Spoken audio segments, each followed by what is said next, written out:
Hi, here's Esther Buerki, international book writing expert and author. I help women to overcome the fear of writing and publishing their books. And I'm so excited to have Diana Parra from Arizona with me. She is a certified neuroencoding specialist and high performance coach, Amazon bestselling author and speaker. Drawing on her personal experiences of loss and her training in psychology and neuroencoding, she helps women who feel stuck and unable to move forward in life because they feel like a failure or unworthy. Many of her clients have experienced some type of loss or life transitions, which has left them unclear about who they are and what they really want in life.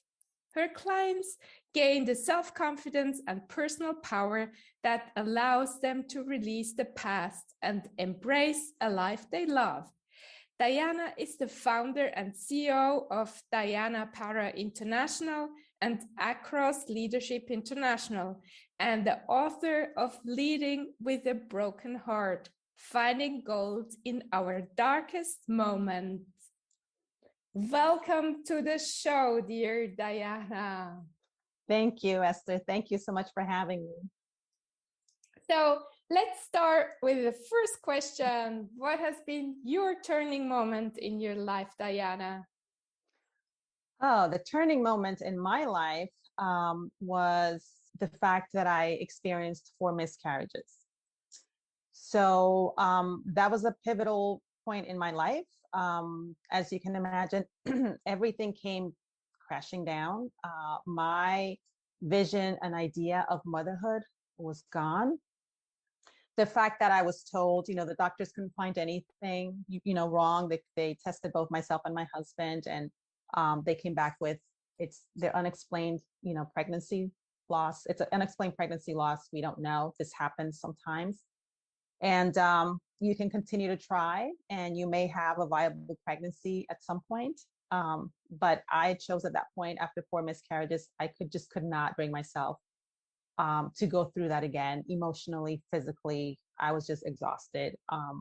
And so, yeah, so that's kind of the pivotal point in my life. Sorry to hear that, Diana, and thank you for sharing it here. And then, how did you develop your courage? You have now 4 children, right? I have three adopted children. Yep. Yeah. Yep. Yep. Yep. So yeah. So after the my husband and I had decided that early on that we would have biological children and adopt. So the one option was gone. So we went ahead and with our second plan, and we adopted 3 beautiful children. So we went from 0 to 3 in one day because they're siblings. So it was a sibling group. And they were 3, 5, and 7.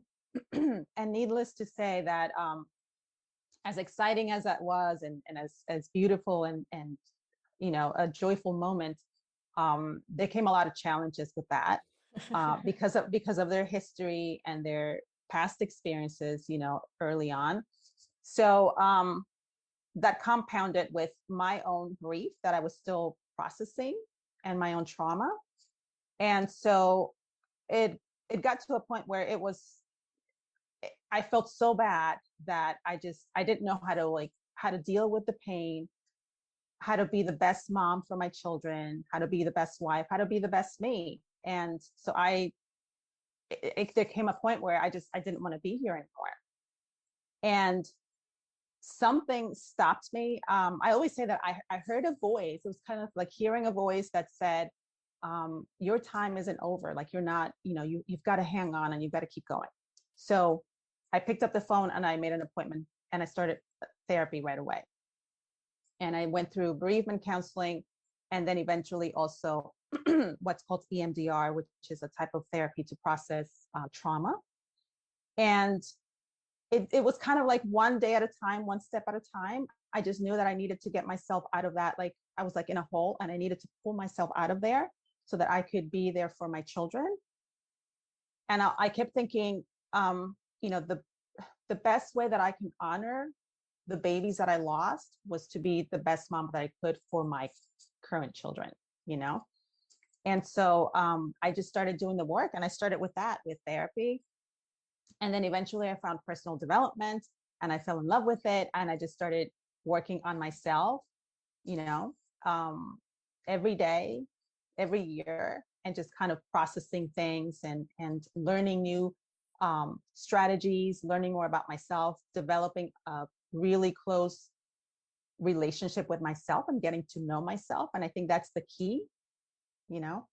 And yeah, and that's kind of, I started just moving forward from there, and facing fears, and you know, yeah. Thank you for sharing. So if you think back, the Diana, how many years ago when you had them? It's about 14 years, something Yeah. like that. Yeah. Mm-hmm. When you see your younger self, then what was so difficult for yourself to feel worthy? Why was it difficult to feel worthy?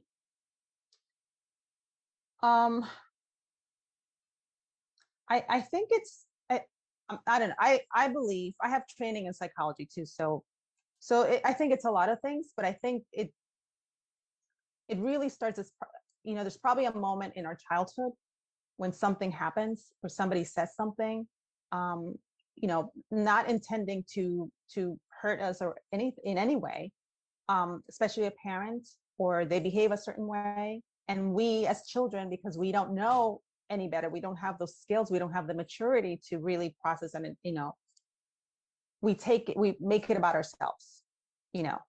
It's something we did, I must have done something wrong, that's why, you know, mom's upset, or that's why dad left, or that's whatever the situation is, whatever the story is. And then, you know, our brain will start looking for more evidence of that, right? If we start to believe, okay, I'm not worthy, then our brain will start scanning for more evidence of that. And any other experience that you have that's even close to that, you will immediately then interpret it as, see, there's more evidence, I'm not worthy. And then you start adding, you know, then you start adding more beliefs about yourself, and compounding that. And I think that's what happened with me. And it was I mean, it was, you know, from the fact that, like, my first love broke up with me, and we had a long relationship, and I really thought, okay, we're going to get married, and, you know, the whole thing, like, that's, I had, you know, you're young, so you have this whole vision of your life, like, okay, we're going to get married, we're going to have kids, and life is just going to be perfect, right? And that didn't happen, you know. And so that was the first time that my heart was broken, and like, it was hard because I didn't see it coming, you know. I didn't see it coming. And so it was kind of like, what just happened? What do you mean, you know? So then, you know, years later, I have this experience of, you know, the miscarriages. And so it added to, like, another layer. And now it's like, okay, well, see, I'm not worthy, you know, I'm not lovable, I'm not worthy, I'm not, you know, not even worthy to be a mom. And then when we, you know, adopted our children, because of the challenges, there were attachment issues, especially with the oldest one. And she rejected me, you know, and she would sabotage, like, my relationship with the other ones. And so it's like, okay, see, there's more evidence that I'm not supposed to be a mom. Like, I'm not good enough to be a mom. And it's not, nobody ever told me that, you know, nobody ever said, Diana, you're not good enough to be a mom. It's just the way that we interpret events that happen, our experiences, and the story that we attach to it, you know. And then we just start believing that's what it is. And we start looking, or like I said, our brain will start looking for more evidence of that, because we're focused on, you know, that particular thing. So that's kind of, that was my experience. Yeah. Yeah, I can very much relate to you, what you're saying. And because I always felt like a failure when I had my kids at 40 and 41 and 43, so it's very late. But when I had them, I felt I'm a failure because I can't cope with them, and I wasn't. I was exhausted. So yeah, feeling like a failure, that was my motto, my, how do you say it, it always came up in different episodes in my life, so I can really relate to that. Yeah. And I think also with motherhood in particular for us women, there's so much pressure, right? And we get so many messages, external messages, like you have to be the perfect mom, and this is what the perfect mom looks like. And, and the image you see is like this, woman who's like, she's happy all the time and her kids are perfect and everybody's, always well dressed and the house looks amazing. And it's just like, and that's not realistic. And I totally understand what you're saying, because I too felt that way with my kids. Like, well, why isn't it happening the way that it's supposed to happen? Like in my mind, it's like, it's supposed to be this way. Why isn't it happening this way? Why is it that for me being a mom, it's so different, from everyone else's experience, or at least what I thought, because you only see the external. And why is it so hard for me? And see, there's just more evidence. I wasn't supposed to be a mom. Otherwise this would be easy, and we put a lot of pressure on ourselves too, like to we want to be there for our children, we want to love them, and there's no manual, there's no book that tells you how to do it. You just kind of have to do it. And and then you feel bad because you're like, oh my God, was that the right thing to do? Did I hurt my child in some way? Did I cause some damage in some way? And we start doubting ourselves. And then we also get, I agree. I relate with what you said, because there were times when I felt like so exhausted. I'm like, I can't do this. And why am I doing this? And and then you feel guilty for feeling that way. And then you're like, oh my God, I'm a terrible mom. I must be a terrible mother, because a good mom wouldn't have those thoughts. But the truth is, moms get exhausted.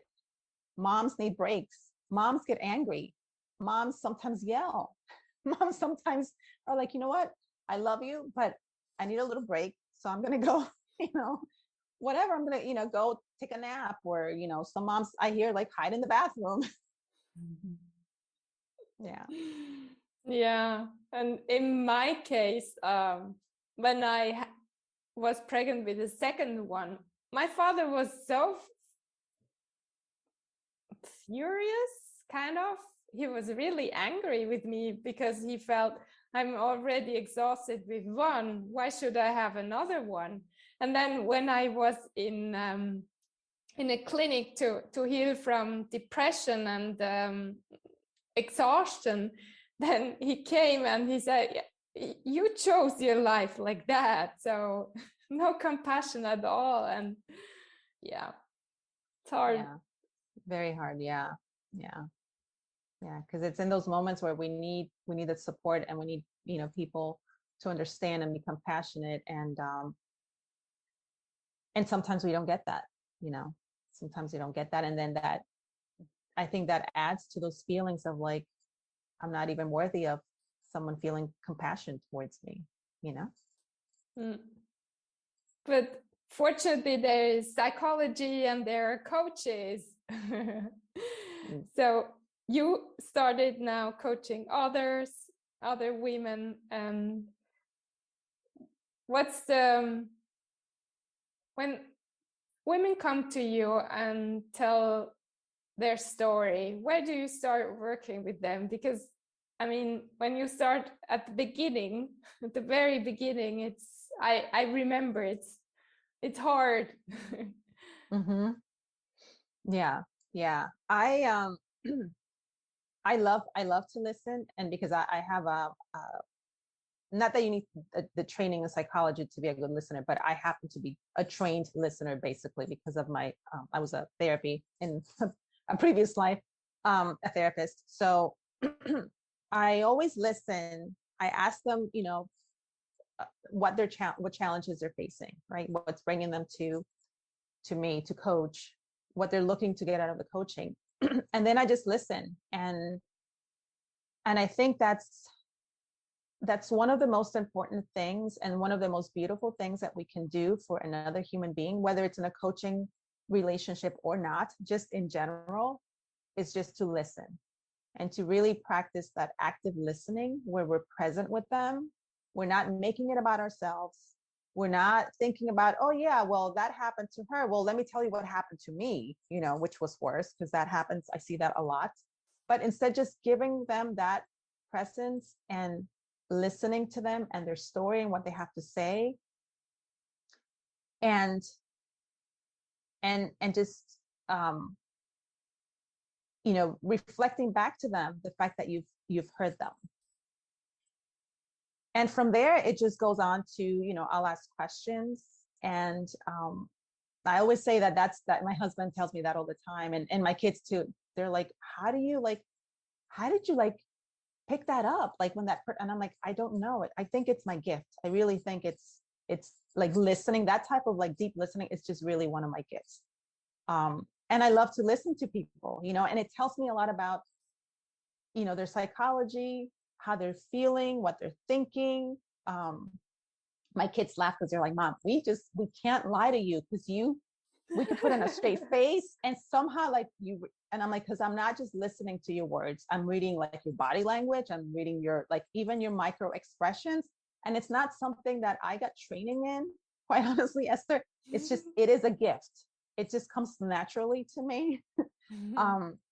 But to go back to your question, I think that's the most important thing is just listening to them and then asking questions, asking and going deeper and helping them to, because a lot of times I've been in coaching myself. I am in coaching. I work with a coach, and it's like, it's those questions that were asked that help us to you're like, oh, well, I never thought about that.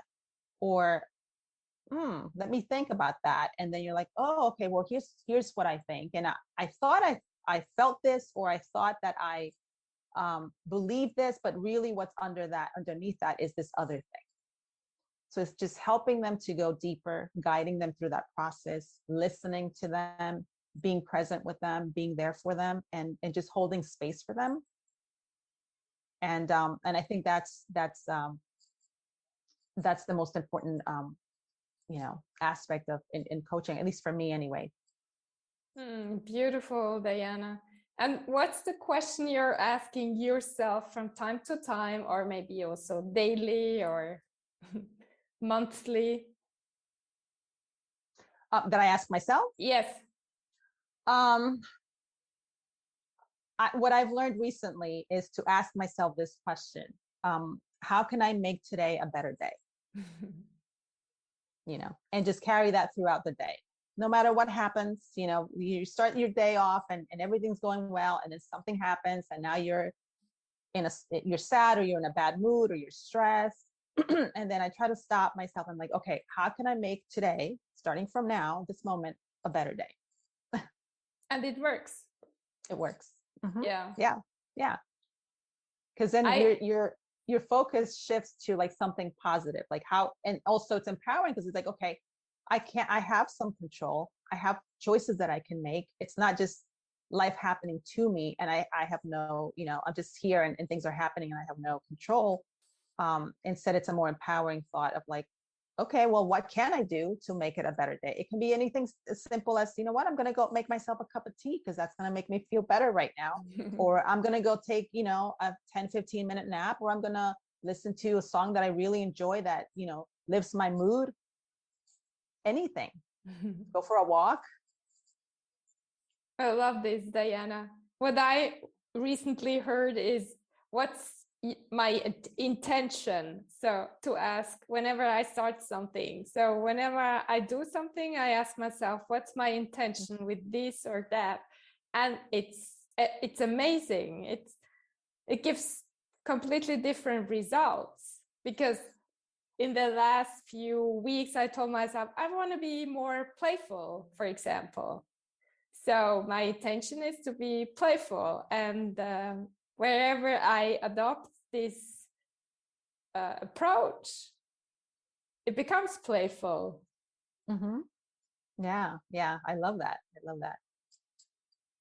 But in the past, I asked myself a lot of questions with dead ends. Do you know that as well? What do you mean? Like what kind of questions? Questions which don't go anywhere, which are just wrong questions. Yes. So, for example, I was always asking myself, why is it happening all the time to me? Or why can't I figure out this or that? Why me? Mm-hmm. Yep. I completely understand. I used to ask myself the same questions too. Same questions like why me? Why is this happening to me? Why can't I have the things that I want? You know, what's wrong with me? Yeah. Yeah. So it's beautiful to ask questions, but you need to ask the right questions to get Absolutely. good answers. Yep, absolutely. Yeah. What are other things you teach your clients to? One of the things that I teach my clients, and that's with the neuroencoding process, is to really become aware of. So it's our thoughts, right? Our thoughts become our emotions, our feelings. Our feelings become our actions, and then our actions become our outcome, or what we create, what we get.